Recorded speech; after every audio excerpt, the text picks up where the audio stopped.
Why does the KJV not capitalize some pronouns that refer to God the Father, God the Son, or God the Holy Spirit?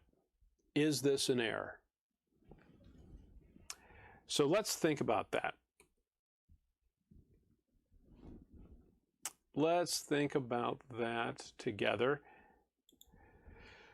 So you know that I'm not going to say that the King James Bible has errors, but it is the case that there are pronouns that refer to God in the KJV that are not capitalized. So what's the explanation? Let's start with this. My general encouragement to you, you can of course choose to handle this however you want, is that when you read something in the King James that seems to be an error, you should resist that conclusion.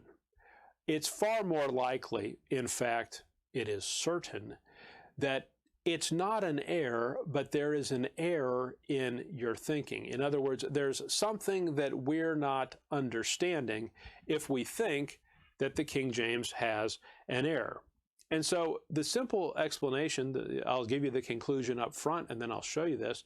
The simple reason why the King James does not capitalize some pronouns that refer to God is that the King James does not always follow modern rules of grammar.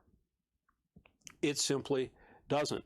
Now, you may, I trust you realize this, language changes over time.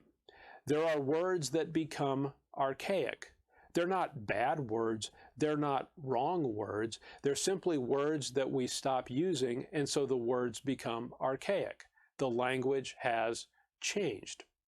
Capitalization rules change over time. Punctuation rules change. Grammar and style rules change over time. It's just simply a fact that what happens with language is that language changes over time. What people often do is they look at the King James Bible and they see something and they say, well, that's not right. It really should read such and such. And what they're doing is they're applying their modern current understanding to the King James when that's not how things were done at that time. Let me give you an example. So, for example, the King James was written, it was first published in 1611. So let's take a more recent document. Let's take the United States Constitution. That was first drafted in 1787. And what I would encourage you to do with the Constitution is read it. I know that no one in Washington, D.C. does, but that doesn't mean that you and I can't. In fact, I'd encourage you to read that. If you read the Constitution, what you're going to notice is there are some words that are spelled differently from how we would spell them today. If you read the Constitution, you're going to notice that capitalization is different from how we would do capitalization today. That doesn't mean that the Constitution has errors. It doesn't mean that those differences are somehow defects. What it means is that language has changed over time. So when people look at the King James and they say, well, the pronouns should be different, or this should be different, or that should be different, it's frankly rather presumptuous. So let me give you 3 different examples of where the King James Version does not follow the modern grammar rules that we would use today. So I'll give you 3 examples of that. First of all, get Mark. We'll start in the book of Mark. Get Mark chapter 6. Mark chapter 6, verse 1. And he went out from thence and came into his own country, and his disciples follow him. Now, the way that verse reads, it really sounds like instead of saying his disciples follow him, it should say his disciples followed him. Let's read it again. And he went out, that's past tense, and he went out from thence and came, past tense, into his own country, and his disciples, present tense, follow him. Now, if you wrote that sentence in an English paper and you turned it into your high school English teacher today, what would the English teacher say? The English teacher would say, well, Dave, you have a problem. The first part of the sentence is in past tense, and then the next part of the sentence is in present tense. And what you need to do for good writing is you need to write in a way where the verb tense is consistent. And they would mark it wrong, and they would tell you that you need to revise it. That is the current style. But God is not bound by man's rules as to style. Obviously, God was aware that that read follow rather than followed. If he wanted it to be different, he could have made it to be different. But don't tell me that that is an error. It's just simply not following modern usage. I'll give you another example. So the first example we saw was that the Bible does not always employ consistency in verb tense. It will use different verb tenses even within the same verse, the same sentence. The second example is this. The Bible does not always follow the rule that a pronoun must refer to its closest antecedent. I'll say that again. The Bible does not always follow the rule that a pronoun must refer to its closest antecedent. So when you're when you're writing today and you're using a pronoun, when you look at that pronoun should match the noun of the same number and person that is closest to it. Look with me at 2 Chronicles chapter 6. 2 Chronicles chapter 6. 2 Chronicles chapter 6 and verse 38. Now I want you to notice the pronouns in this verse. If they, and that's a reference to Israel in the context, if they return to thee with all their heart and with all their soul in the land of their captivity. In other words, Israel is in the land of captivity.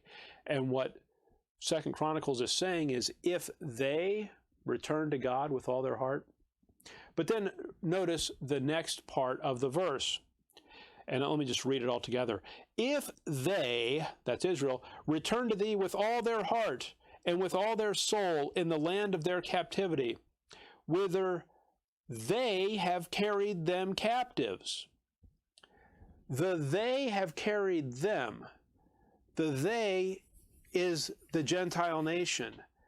The them is Israel. They have carried them captives.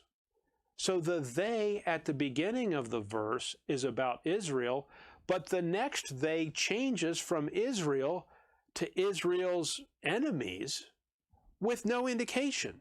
It just makes the change. Now, if you read the verse, you can tell that's clearly what's being intended. You can tell that's the clear meaning, but that does not follow the modern grammar rule that a pronoun should be based upon its closest antecedent. Why is that? Well, it's not that the Bible has errors. It's that the Bible isn't necessarily bound by how we choose to do things today. I'll give you another example. The Bible often changes from second person to third person without notice. So get with me 2 Samuel chapter 7.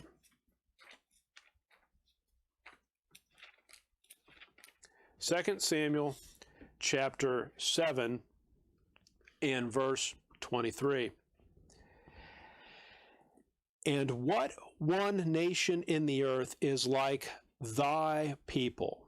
Thy people is a reference to God. The thy is God. It's God's people. And what nation in the earth is like thy people, even like Israel, whom God went to redeem for a people to himself, and to make him a name, and to do for you, that's Israel, great things and terrible, for thy land before thy people, which thou redeemest to thee from Egypt, from the nations and their gods. So thy refers to God in the second person, But you see where it says to do for you great things and terrible? It then refers to Israel in the second person. So the verse starts off talking about God in the second person, but then it changes to you in the second person, referring to Israel. I'll show you another example. Get 2 Chronicles chapter 7. The simple fact of the matter is there are some practices, there are some conventions that the King James Bible follows, or more specifically, there are some human conventions that the King James Bible does not follow, and that doesn't mean that it's in error. That's just a presumptuous, judgmental thing to say. 2 Chronicles chapter 7, verse 19. But if ye turn away and forsake my statutes and my commandments, the thee there is Israel. But if ye turn away and forsake my statutes and my commandments, which I have set before you, and shall go and serve other gods and worship them, then will I pluck them up by the roots out of my land which I have given unto them. In verse 19, God refers to Israel in second person as you. But in verse 20, he refers to Israel in third person as them. There's not consistency in the way pronouns are used. Again, this doesn't make the King James Bible wrong. It just simply doesn't follow the modern rules that people think should be followed. So when the King James Bible doesn't capitalize certain pronouns that refer to God, was God aware of that? He knew that. It didn't bother him. He's not upset about it. We don't need to be upset about it either. The King James Bible simply doesn't follow some of the modern rules that people believe should be followed. Now, this is a good time to give you some bonus content. So this is another issue that is sort of similar to this topic, and I thought I would mention it. I don't know if you've ever encountered this, but some people will criticize the King James Bible because it doesn't say anything about dinosaurs. And what they'll essentially say is this: look, we have fossils. We have all this evidence that dinosaurs existed, and these creatures are huge, and the Bible doesn't say anything about it. Obviously, the Bible was a bunch of myths. It wasn't written by people that had actual knowledge of the events that went on at the time, because there would be more about dinosaurs. Now, I've come up with an appropriate response to that. Balderdash. That's just nonsense. And so let me just share one thing with you that's fascinating.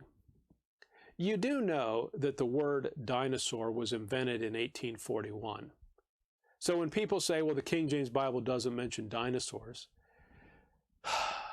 children, if the word wasn't invented until 1841, then it's hardly going to be mentioned within the 1611. So that's point one. Point number two is this: are you sure that the Bible doesn't say anything about dinosaurs? Have you read Job chapter 40? It talks about a behemoth. I'm going to suggest to you the Bible does say something about dinosaurs. It just simply doesn't use that word, because the word hadn't even been invented. One last point before we move to the next question, and that is this: when you encounter people that tell you the King James Bible has errors, they're not telling you about the King James Bible. They're telling you about their heart. You follow me? In other words, when people accuse the Bible of error, they think they're commenting on the Bible.